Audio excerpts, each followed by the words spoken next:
Tenth class biology का topic 7.2 देखेंगे आज, जिसका नाम है डीएनए एंड आरएनए। बच्चे, इसका जो आप ओवरव्यू है या थोड़ी डिटेल है वो नाइन्थ में भी आपने पढ़ी है। इस लेक्चर में मज़ीद डिटेल देखेंगे। सबसे पहले कुछ बातें डीएनए के बारे में करते हैं। डीएनए की फुल फॉर्म आपने पढ़ी है डीऑक्सी राइबो। ये डी से मुराद है डीऑक्सी राइबो, एन से मुराद होता है न्यूक्लिक और ए से मुराद होता है एसिड। तो डीऑक्सीराइबो न्यूक्लिक एसिड, ये होता है डीएनए। ठीक है, DNA is a double stranded helical molecule. तो ये डीएनए है, इसके दो स्ट्रैंड्स होते हैं।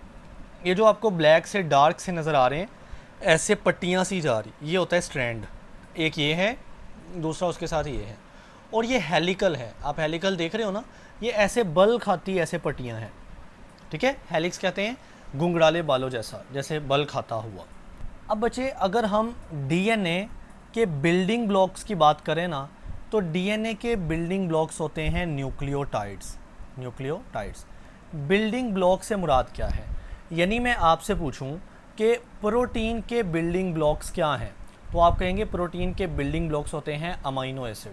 तो बिल्डिंग ब्लॉक्स यानी जो चीज़ें आपस में जुड़ती चली जाएंगी तो वो पूरा मॉलिक्यूल बन जाएगा। तो प्रोटीन कब बनती है? जब अमाइनो एसिड आपस में जुड़ते जाएंगे। तो इसी तरह से डीएनए बनता है जब न्यूक्लियोटाइड नाम के मॉलिक्यूल्स आपस में जुड़ते जाएंगे। अब बच्चे, सवाल पैदा होता है कि ये जो न्यूक्लियोटाइड का मॉलिक्यूल है जिसके जुड़ने से बनता है डीएनए, इस न्यूक्लियोटाइड में क्या क्या चीज़ें शामिल होंगी? तो इसमें शामिल होंगी तीन चीज़ें। ठीक है, इसमें शामिल होंगी तीन चीज़ें। एक नाइट्रोजीनियस बेस, यानी एक ऐसी बेस होगी जो कि नाइट्रोजन वाली होगी, उसमें नाइट्रोजन होगा। ठीक है, एक होगा फॉस्फेट ग्रुप। ओके, एक होता है फॉस्फेट ग्रुप, एक होती है नाइट्रोजीनियस बेस, और थर्ड नंबर पे एक शुगर होती है जिसको हम डीऑक्सीराइबोज शुगर बोलते हैं। ठीक है, डीऑक्सीराइबोज शुगर होती है। तो बेसिकली ये तीन चीज़ें होती हैं हमारे एक न्यूक्लियोटाइड के अंदर। सही है, और जब बहुत सारे न्यूक्लियोटाइड जुड़ेंगे तो ओवरऑल डीएनए का हेलिक्स, ये डीएनए का जो ऐसे कर्ली सा मॉलिक्यूल है वो बन जाएगा, उसके स्ट्रैंड्स बन जाएंगे। ओके, अब बचे जो नाइट्रोजीनियस बेस है डीएनए के अंदर या डीएनए के न्यूक्लियोटाइड के अंदर, वो बेसिकली चार कैटेगरी की होती हैं। एक एडिनिन, दूसरी थाइमीन, तीसरी साइटोसिन और चौथी गवानीन। ये चार तरह की बेस होती हैं जो कि नाइट्रोजीनियस बेसिस हैं और जो कि न्यूक्लियोटाइड के अंदर मौजूद होती हैं, और न्यूक्लियोटाइड का जुड़ना इससे बनता है डीएनए। बहरहाल बच्चे, हमने देखा कि डीएनए के अंदर ना दो स्ट्रैंड्स होते हैं, एक ये वाला और एक ये वाला। तो मैंने वो जो ऐसे कर्ली से हुए होते हैं ना, उसको मैंने ऐसे खोल के बना दिया। तो ये डीएनए का एक स्ट्रैंड है और ये डीएनए का दूसरा स्ट्रैंड है। अब जाहिर है ये स्ट्रैंड में क्या क्या चीज़ें शामिल होंगी, यानी ये स्ट्रैंड किस चीज़ का बना हुआ है? ये इन दो चीज़ों का बना हुआ है, फॉस्फेट ग्रुप का और जो डीऑक्सीराइबोज शुगर है उसका बना होता है ये स्ट्रैंड। यानी इसके अंदर होगा फॉस्फेट ग्रुप और साथ में डीऑक्सीराइबोज शुगर। उनका मुसलसल वो रिपीट होते रहते हैं, उनका बना होता है ये स्ट्रैंड। और ये भी सेम, यानी फॉस्फेट ग्रुप और डीऑक्सीराइबोज शुगर, उनका बना होता है ये स्ट्रैंड। अब इन स्ट्रैंड्स के दरमियान यहाँ पे होती है नाइट्रोजीनियस बेस, यानी इस स्ट्रैंड के साथ एक नाइट्रोजीनियस बेस कोई भी जुड़ी होगी और इसके साथ कोई भी नाइट्रोजीनियस बेस ऐसे जुड़ी होगी। मिसाल के तौर पर यहाँ पर एडेनिन जुड़ी है, तो एडेनिन के सामने आती होती है थाइमीन, तो यहाँ पर थाइमीन जुड़ी होगी। इनके दरमियान बेसिकली हाइड्रोजन बॉन्ड्स डिवेलप हो जाते हैं। ओके, इस तरह से दोनों स्ट्रैंड्स आपस में एक साथ जुड़ने के या साथ रहने के काबिल होते हैं। तो इस तरह स्ट्रैंड के साथ साथ इस तरह नाइट्रोजीनियस बेस ऐसे लगी होती हैं अंदर की तरफ, और नाइट्रोजीनियस बेस दोनों स्ट्रैंड्स के साथ लगी होती हैं, और उन नाइट्रोजीनियस बेसिस के दरमियान बन जाते हैं हाइड्रोजन बॉन्ड्स। ठीक है, और उन हाइड्रोजन बॉन्ड्स की वजह से दोनों स्ट्रैंड्स इकट्ठे रहने के काबिल होते हैं। अब बच्चे, यहाँ तक आपकी बुक में लिखा हुआ है, अगर मैं ऊपर करके दिखाऊँ ना, तो यहाँ पे लिखा हुआ है कि the two strands are held together by base pairing, यानी जो नाइट्रोजन बेस है ना वो पेयर करती हैं, और वो पेयर बड़ी स्पेसिफिक होती है। एडेनिन पेयर करता है थाइमीन के साथ, ये मैं बता चुका हूँ कि एडेनिन है तो पेयर करेगा थाइमीन के साथ, और इसका ऑपोजिट होगा कि जो साइटोसिन होता है सी वो पेयर करता है जी यानी गवानीन के साथ, ये ऐसा ही होना है। यानी ऐसा नहीं होगा कि साइटोसिन एडेनिन या थाइमीन में से किसी के साथ ऐसे पेयर कर ले, ये नहीं होने वाला। साइटोसिन अपने सामने हमेशा गवानीन को रखेगा एंड वाइस वर्सा। तो सी विद जी यानी साइटोसिन पेयर अप करेगा गवानीन के साथ। तो बच्चे ये डीएनए के इंट्रोडक्शन है, बेसिकली रिवीजन हो रही है, 9th में आपने पढ़ा था ये जी। तो अब देखिएगा आरएनए का इंट्रोडक्शन या रिवीजन। आरएनए की फुल फॉर्म होती है ribo nucleic acid. R mean ribo, N nucleic, A acid. जो डी है डीएनए, उसमें डी से मुराद है डीऑक्सी राइबो, डीऑक्सी राइबो। और यहाँ पर आर से मुराद है सिर्फ राइबो, ठीक है। ये फ़र्क था ऑक्सीजन का, क्योंकि आप नाम से देखो डी का मतलब होता है रिमूव करना, ऑक्सी कहते हैं ऑक्सीजन को। तो राइबो बेसिकली राइबोज एक शुगर होती है, उसमें से ऑक्सीजन को रिमूव किया जाता है, तो डीएनए के अंदर वो शुगर पाई जाती है जिसका नाम होता है, हमने पढ़ा, डीऑक्सी राइबोज शुगर। ये मैं आगे जाके भी बता देता हूँ थोड़ी देर बाद, ठीक है।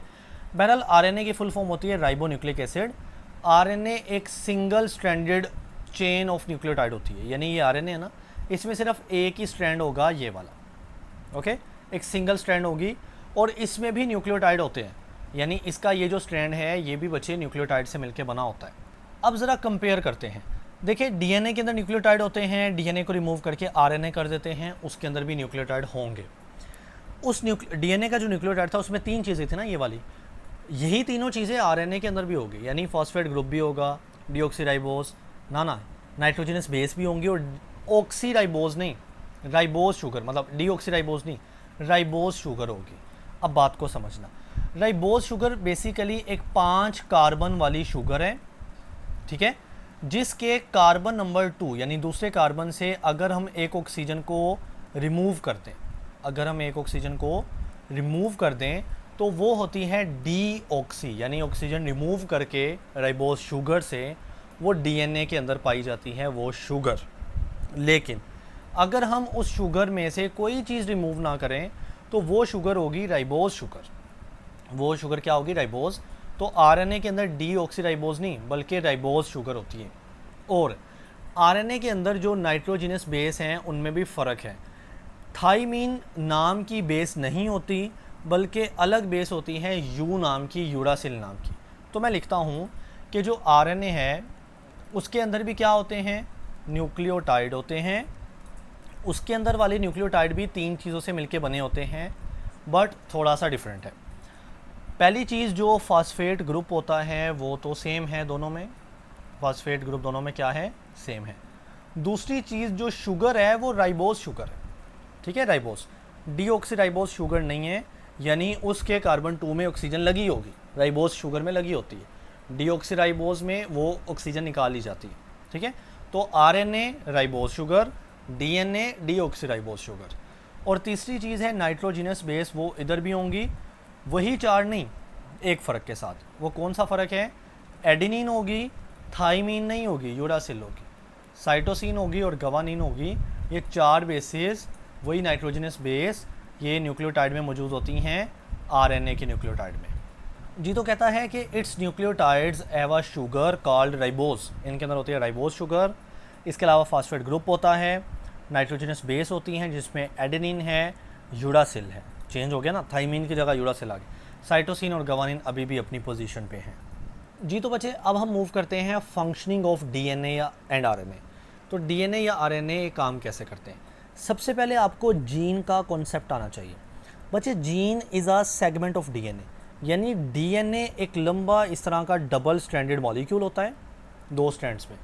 अगर हम उसका एक छोटा सा सेगमेंट ले लें, हिस्सा ले लें, दैट इज़ कॉल्ड जीन। ये रैंडम नहीं होगा कि आप अपनी मर्ज़ी का ले लें, यानी कुछ न्यूक्लियोटाइड्स का होगा। आपने पढ़ा ना कि इस डीएनए के अंदर ऐसे न्यूक्लियोटाइड्स होते हैं, यानी कुछ स्पेसिफिक न्यूक्लियोटाइड्स को मिला के एक जीन बनता है। यानी कहा जाता है कि जो जीन है वो डीएनए का सेगमेंट यानी एक हिस्सा होता है, दैट हैज़ इंफॉर्मेशन, जो कि इंफॉर्मेशन रखता है for making a particular protein, कि वो ख़ास तरह की प्रोटीन बनाए। ओके, यानी एक डीएनए का मॉलिक्यूल बहुत बड़ा है ना, तो आप समझ लीजिए उसके इस तरह के छोटे छोटे क्या बने हैं? सेगमेंट या हिस्से बने हैं। और हर हिस्से के पास, हर हिस्से का नाम जीन है, और हर हिस्से के पास एक इन्फॉर्मेशन है जिसको इस्तेमाल करते हुए ना वो प्रोटीन बना सकता है। यही बेसिकली फंक्शनिंग है डीएनए की। डीएनए का काम क्या है? प्रोटीन बनाना। आरएनए का काम भी वही चीज़ है, ठीक है। अब बच्चे बेसिकली हमने डीएनए को इस्तेमाल करते हुए ना प्रोटीन बनानी है, ये फंक्शन है। तो ये 2 स्टेप में होती है। एक स्टेप का नाम होता है ट्रांसक्रिप्शन और दूसरे का नाम होता है ट्रांसलेशन। यानी इन 2 स्टेप्स को मिला के डीएनए से प्रोटीन तक हम सफ़र कवर करते हैं। जी तो स्टोरी को सुनिएगा। ये हमारे पास ना एक सेल है और सेल के अंदर ये जो येलो सारा पोर्शन है ये न्यूक्लियस है, ठीक है, न्यूक्लियस। अब न्यूक्लियस के अंदर हमने कल पढ़ा था कि क्रोमोसोम इस तरह की स्ट्रक्चर का होता है और क्रोमोसोम के अंदर डीएनए मौजूद होता है। ये मैंने ये सिर्फ डीएनए का सेगमेंट लिया है क्योंकि डीएनए तो बहुत एक बड़ा मॉलिक्यूल होता है ना, तो मैंने उसका सिर्फ एक सेगमेंट यानी एक हिस्सा लिया है जिसको बच्चे मैं क्या बोल रहा हूँ, जीन, एक जीन कहता हूँ। ओके, अब हम जीन जो डीएनए का बेसिकली पार्ट होता है ना, उसको इस्तेमाल करके हम एमआरएनए बनाते हैं। एमआरएनए यानी मैसेंजर आरएनए। बात को समझिएगा। देखिए हमने अभी पढ़ा है कि जो डीएनए है वो डबल स्ट्रैंडेड मॉलिक्यूल है, न्यूक्लियोटाइड का बना हुआ है, और उससे जो आरएनए बनेगा वो सिंगल स्ट्रैंडेड मॉलिक्यूल है ना, और थोड़ा सा फ़र्क है उसमें बस। तो हम वो फ़र्क कवर करते हुए ना डीएनए को इस्तेमाल करते हुए क्या बनाएंगे, आरएनए का एक पीस बना लेंगे और इस आरएनए के पीस को बोलते हैं मैसेंजर आरएनए। सो डीएनए से मैसेंजर आरएनए का बनना, this process is called transcription. तो डीएनए से डायरेक्ट प्रोटीन नहीं बनती, बल्कि डीएनए से पहले मैसेंजर आरएनए बनता है, देन एक और स्टेप से प्रोटीन बनती है। सो बात को समझिएगा। कहता है द सेगमेंट ऑफ डीएनए यानी जीन, डीएनए का एक छोटा सा हिस्सा जिसको हम जीन बोलते हैं ना, एक्ट एज अ टेम्पलेट जिसको आप इस्तेमाल करते हो, तो हम उसको जीन को इस्तेमाल करेंगे। So a type of RNA, उससे आरएनए की एक टाइप बनाएंगे कॉल्ड मैसेंजर आरएनए यानी mRNA, messenger RNA is synthesized according to this template.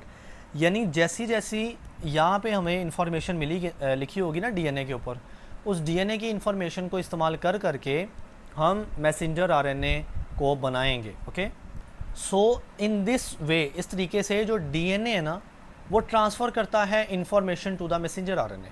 तो जाहिर है डीएनए हमने पढ़ा है कि हमारा वो मटेरियल होता है जिसके पास सारी इन्फॉर्मेशन होती है। वो इन्फॉर्मेशन से जब मैसेंजर आरएनए बन रहा है तो बेसिकली ये इन्फॉर्मेशन ट्रांसफ़र करेगा डीएनए अपनी इन्फॉर्मेशन मैसेंजर आरएनए को। This process is called transcription. तो बेटे ये ट्रांसक्रिप्शन प्रोसेस होता है। अब जो है ना messenger RNA act as an aid बोलते हैं मदद को। तो मैसेंजर आरएनए मदद करेगा कन्वर्टिंग इन्फॉर्मेशन इनटू प्रोटीन, क्योंकि यहाँ पे लिखा है ना कि मैसेंजर आरएनए से आगे प्रोटीन बनेगी। तो मैसेंजर आरएनए हेल्प आउट करेगा, मदद करेगा, ये जो इन्फॉर्मेशन उसको मिली है ना डीएनए से, उस इन्फॉर्मेशन से आगे वो प्रोटीन बनाने में मदद देगा। जी तो बेटा आगे की कहानी समझते हैं। देखिए जो मैसेंजर आरएनए ये बना है ना, अब ये बाहर निकल आता है। किससे बाहर? न्यूक्लियस से बाहर, क्योंकि न्यूक्लियस ही येलो है सारा। इसे बाहर आ जाता है तो मैसेंजर आरएनए मूव कर जाता है साइटोप्लाज्म। जो सारा पिंक हिस्सा है ना, ये सेल का साइटोप्लाज्म है जिसमें मैसेंजर आरएनए अब मूव करके बाहर आ चुका है। तो ये जो पड़ा हुआ है ना, ये पर्पल सा, ये मैसेंजर आरएनए पड़ा हुआ है। ओके, अब यहाँ पर क्या होगा बेटा, यहाँ पर हमारे पास राइबोसोम आएंगे और वो इस मैसेंजर आरएनए के ऊपर जुड़ जाएंगे, ऊपर बैठ जाएंगे। आपको एक गोल सा शेप नज़र आ रही है और एक नीचे ऐसे नज़र आ रहा है। बेसिकली ये राइबोसोम के 2 सब यूनिट हैं। ये वाला है, ये बड़ा सब यूनिट है राइबोसोम का, और ये वाला छोटा सब यूनिट। तो राइबोसोम अपने दोनों सब यूनिट, एक राइबोसोम का होता है बड़ा सब यूनिट ऐसे, और एक होता है छोटा सब यूनिट, वो दोनों सब यूनिट यानी पूरा राइबोसोम अपने आप को यहाँ पर जोड़ेगा और वो इस मैसेंजर आरएनए, ये जो पट्टी है पर्पल कलर की ना, इसको रीड आउट करना शुरू करेगा। क्योंकि हमने पढ़ा है कि डीएनए से ना इसने इन्फॉर्मेशन ली है, यानी इसके ऊपर इन्फॉर्मेशन लगी हुई है, तो उस इन्फॉर्मेशन को ये राइबोसोम रीड आउट करेगा, पढ़ेगा, और राइबोसोम उस इन्फॉर्मेशन के मुताबिक यहाँ पर अमाइनो एसिड लाएगा, अमाइनो एसिड जो कि बेसिकली साइटोप्लाज्म में पड़े होते हैं। और ये देखें, ये अमाइनो एसिड एक है, ये डिफरेंट है, ये डिफरेंट है, ये डिफरेंट है, ये डिफरेंट है, और फिर उनको जोड़ता जाएगा। और आपको पता है जब अमाइनो एसिड जुड़ते चले जाते हैं ना तो प्रोटीन बन जाती है। यानी ये वो बात कर रहा है कि ये जो मैसेंजर आरएनए है ना, ये इसके ऊपर राइबोसोम आकर बैठा, उसने इन्फॉर्मेशन को रीड आउट करना शुरू किया। इन्फॉर्मेशन जो इस मैसेंजर आरएनए के ऊपर कोडेड थी, लिखी हुई थी, ठीक है।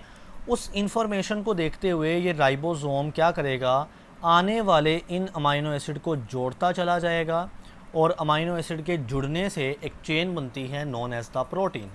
और बच्चे इस प्रोसेस का नाम होता है ट्रांसलेशन, यानी मैसेंजर आरएनए ये वाला, इसके ऊपर लिखी हुई इंफॉर्मेशन से प्रोटीन का बनना, the process is called translation. Okay, so कहता है जो मैसेंजर आरएनए ना moves out into the cytoplasm, ये पहले साइटोप्लाज्म में मूव आउट कर जाता है, बाहर चला जाता है।